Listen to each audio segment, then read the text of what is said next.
ప్రత్యూష కేసులో సుప్రీంకోర్టు కీలక ఆదేశాలు జారీ చేసింది.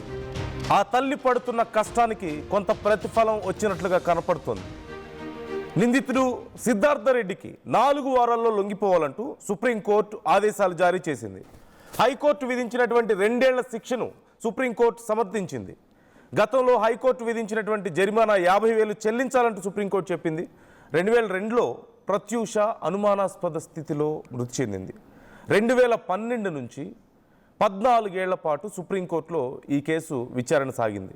మొత్తం 23 ఏళ్లుగా ఆ తల్లి ఈ కేసులో న్యాయం కోసం తన కూతురి ప్రాణాలకు ఖచ్చితంగా న్యాయం జరగాలి అంటూ పోరాడుతూ వస్తోంది.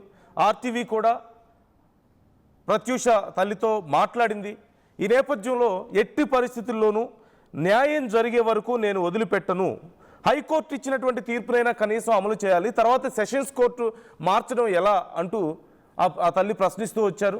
ఈ నేపథ్యంలో ఇప్పుడు సుప్రీంకోర్టు ఆ వ్యక్తిని లొంగిపోవాలని చెప్పిన నేపథ్యంలో, అలాగే హైకోర్టు చెప్పిన జరిమానా 50,000 కట్టాలి, అలాగే 4 వారాల్లో లొంగిపోవాలి అంటూ చెప్పిన నేపథ్యంలో సిద్ధార్థరెడ్డి ఇప్పుడు ఏం చేయబోతున్నారు? అతని సైడ్ నుంచి ఇంకేమైనా ప్రొసీడింగ్స్ ఉండడానికి అసలు అవకాశం ఉందా? ఇప్పుడు ఆ తల్లి ఏమంటున్నారు?